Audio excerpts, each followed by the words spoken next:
Hey, what's going on, guys? I'm about to change my front struts, or coilovers, lowering springs, whatever you want to call them, on my 2011 WRX. There's actually coilovers on it right now, but I'm switching over to just a lowering spring and a standard strut because my coilovers are shot, and I'm either gonna have them rebuilt or I might rebuild them, something like that. But I just need something to run on, so hopefully after the end of this video, you'll know how to change the struts on your WRX. Okay, so the first step, obviously, get your car up on jack stands. Make sure you use jack stands, don't just use a jack. You're going to be kind of pulling on the shock and stuff and moving the car a little bit, so you want to make sure it's safe. And then you just take the wheel off. Another thing to note, you want to make sure that both sides are off the ground and jacked up. That way, any tension that's on there from one tire being on the ground will be relieved. Especially when you start trying to get the new strut in there and you have to kind of pull down on the control arm, that'll help you a lot. Got your brake rotor right there, brake caliper, and then your coilover shock.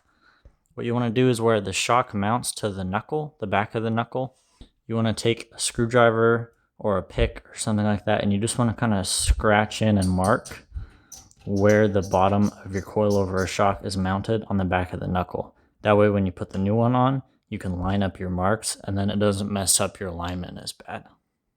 So after making your marks where the old strut fit onto your knuckle, what you want to do is take off these two 12mm bolts holding the lines that go to the back of the brake caliper and the brake rotor. So after removing the two lines here, you go under here and you find the front sway bar, this guy.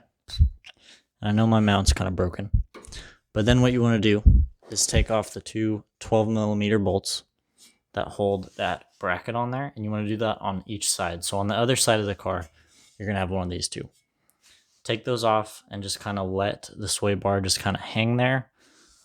You probably don't necessarily have to do this. I know that some guys get away with not doing it. I just prefer to, because otherwise it puts a lot of tension when you go in to put your new strut in and you're trying to pull down on the whole like control arm unit, and it makes bad noises, and I don't like bad noises, and I don't like to break extra stuff. So yeah, take your front sway bar off.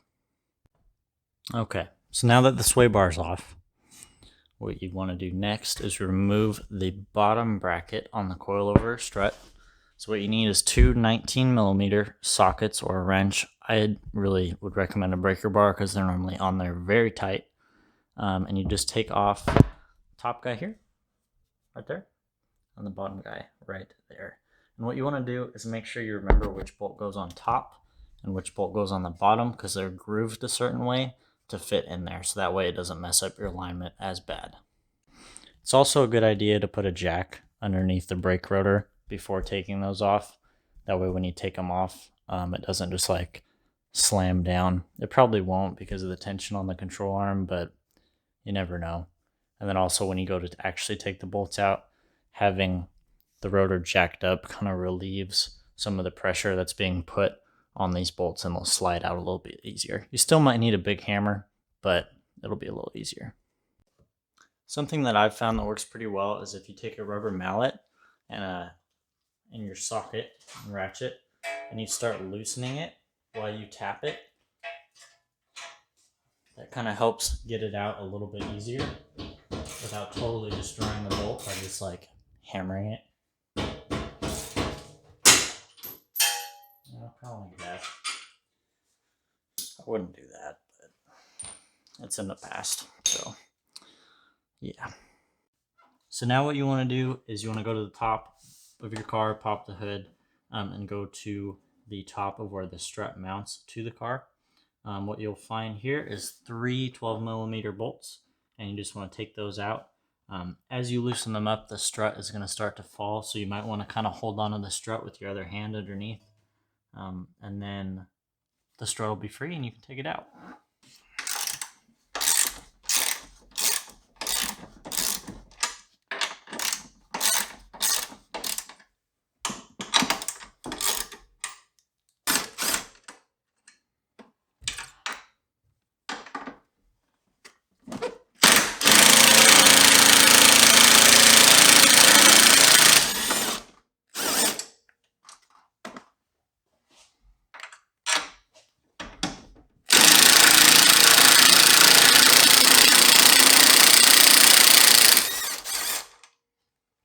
just like that.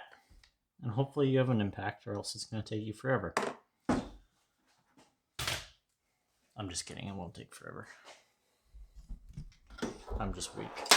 I like to use impacts. So now you come to the bottom. Oh, knocked everything over.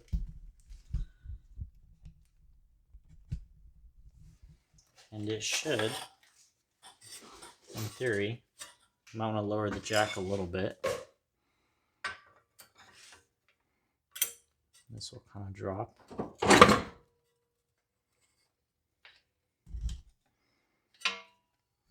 to get the best view for you. So see, this is where it mounted on the top.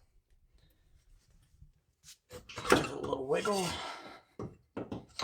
Make sure it's not caught on those lines and just slide her out. Yeah, so that coilover's seen better days, so we're gonna worry about that later. But for now, since this is my only car I need to drive, we're gonna put that bad boy in here. So I can put the part number, but this is a NAPA strut. And then these are 2-inch lowering springs. I'll show you what they look like on the car too from GodSpeed. I don't know. I don't think they're the best ones. I don't think they're the worst ones. It's kind of meantime springs. So yeah, this is where the fun begins, trying to get it back in there.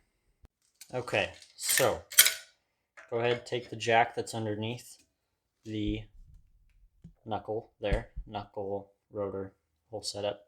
Just start lowering it down a little bit.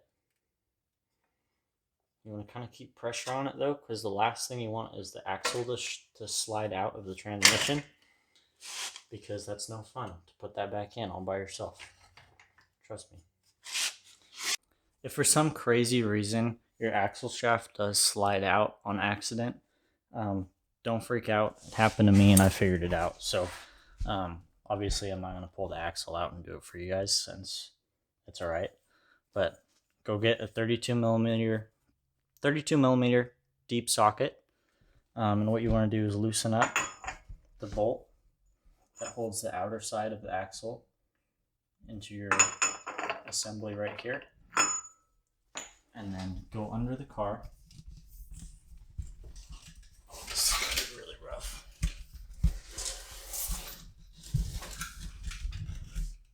That green oval thing, that is the inner side of your axle, and you're going to slide that back into the transmission. Once that's slid back in, come back over here. Put a jack under your rotor, jack it up a little bit so that way the rotor, the distance between the rotor and the transmission gets shorter. Take your 32 millimeter again and torque that puppy back in. And then you can proceed with your strut stuff. So just so you know, just in case, that way you don't have to go looking at another video in case that happens. Hopefully it doesn't though. Okay, so now that this is lowered down, just get a better view for you. I'm going to slide this back there in place. And it kind of definitely takes a few tries here to figure out the best way to do this.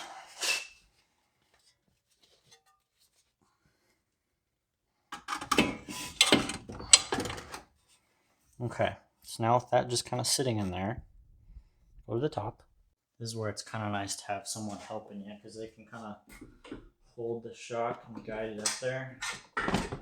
You tighten up the bolts. Otherwise, just kind of have to. Yes.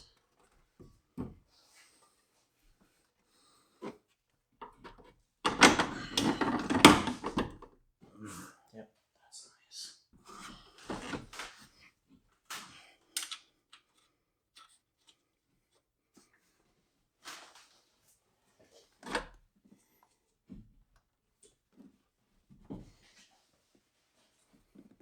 I got this bar on there too, which makes it a little extra difficult. I know you guys are probably all laughing at me now watching me struggle, but just wait till you're doing it. And I'll be laughing at you.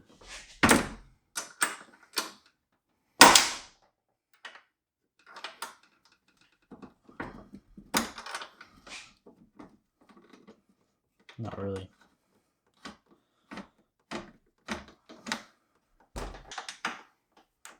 Okay. So now that those are all started, go ahead and tighten them down.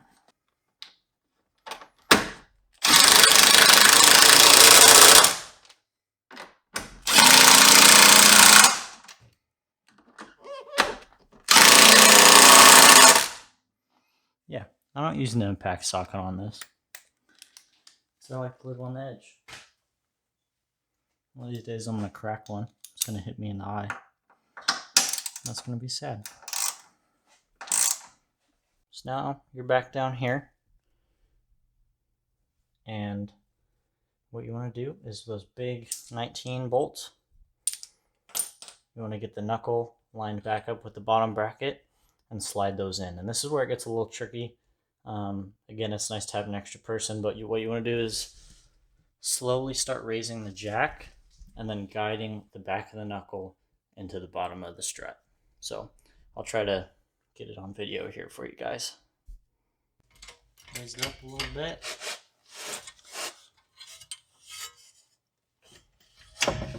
Slide it in.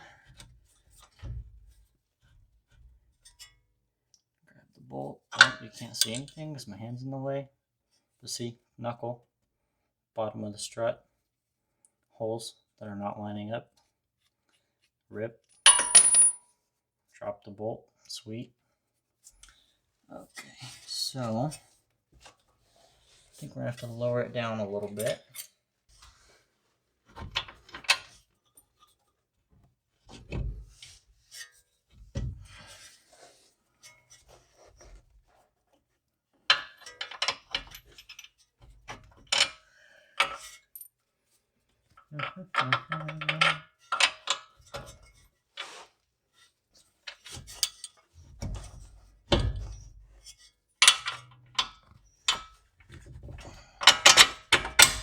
Okay, so there's one. Number one. I always like to do the bottom one first because you can kind of pull the knuckle towards you and that kind of lines it up. And then when you go to put the top in, you can push it like that, push it back in, and then it oftentimes gives you enough to slip the top one in. Like so. Get a little hammer action. Okay, there we go. So this is where those marks on your knuckle, you want to line them up with the bottom of the strut. So your alignment will be good. You don't want to tighten up your sway bar yet, right there, because you want to wait until you do the other side. Unless you're just doing one side. If you're just doing one side, go ahead and just tighten everything back up. Okay guys, so I went ahead and tightened everything up.